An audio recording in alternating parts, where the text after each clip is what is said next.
Hi friends, welcome back to our channel Sultana kitchen. இன்றைக்கி நம்ம வந்து காடை கிரேவி எப்படி பண்ணலாம் பார்க்கலாம் வாங்க. நான் வந்து மார்னிங்கே வந்து வாங்கிட்டு வர சொல்லிட்டேன் காடை. இவர் வாங்கிட்டு வந்தார். வாங்கிட்டு வந்து சரி வாஷ் பண்ண போட்டுட்டேன். மஞ்சத்தூள் போட்டு வாஷ் பண்ணணும். வாஷ் பண்ணிவிட்டு 2 வெங்காயம் 3 தக்காளி கட் பண்ணி வச்சுருந்தேன். காடையும் வந்து வாஷ் பண்ணியிருக்கேன். சரி இப்போ பண்ண ஆரம்பிக்கலாம். எண்ணெய் போட்டு நான் வந்து ஆல்ரெடி வெங்காயம் போட்டுட்டேன். சரி அப்படியே வந்து தாளிச்சிட்டு ப்ரௌன் ஆகிற வரைக்கும் நல்லா வந்து வதங்கணும் வெங்காயம். அப்போ தான் வந்து டேஸ்ட் இருக்கும் கிரேவி. ப்ரௌன் ஆகிற வரைக்கும் நல்லா வதக்கணும். வதக்கிட்டு இப்போ வந்து இஞ்சி பூண்டு பேஸ்ட்டோ நம்ம ஆட் பண்ணிக்கலாம்.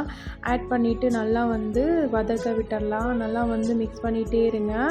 அப்போ தான் வந்து கீழே வந்து அடி பிடிக்காமல் மிக்ஸ் பண்ணிகிட்டே இருக்கணும். அப்புறமா தக்காளியும் வந்து ஆட் பண்ணிக்கலாம். ஆட் பண்ணிவிட்டு அதுவும் வந்து நல்லா வந்து மிக்ஸ் பண்ணிக்கலாம். நல்லா வந்து வதங்கணும். அப்போ தான் கிரேவி டேஸ்ட்டு கொடுக்கும். அப்புறமா கையோட மஞ்சத்தூள், கரம் மசாலா, அப்புறம் வந்து மிளகாய்த்தூள், இது 3 ஆட் பண்ணிவிட்டு கொஞ்சமாக வந்து சிக்கன் குழம்பு மசாலா இருந்தாலும் அதுவும் ஆட் பண்ணிவிட்டு நான் ஒரு வெங்காயம் ஒரு தக்காளி வந்து அரைச்சி ஊற்றிருக்கேன். ஏன்னா கிரேவி வேணும்ன்ட்டு. இப்போ வந்து உப்பும் வந்து ஆட் பண்ணிவிட்டு நல்லா வந்து மிக்ஸ் பண்ணி விட்டுக்கலாம். அப்புறமா வந்து இப்போது இது காடையும் வந்து வாஷ் பண்ண காடையும் எடுத்து அந்த கிரேவிலேயே போட்டுட்டு நல்லா வந்து மிக்ஸ் பண்ணிக்கலாம். ஏன்னா வந்து அந்த கிரேவி வந்து காடையில் வந்து இறங்கணும். அதனால் வந்து நல்லா வந்து மிக்ஸ் பண்ணிகிட்டே இருந்துட்டு ஒரு 20 மினிட்ஸ் வந்து மூடி வச்சா போதும்.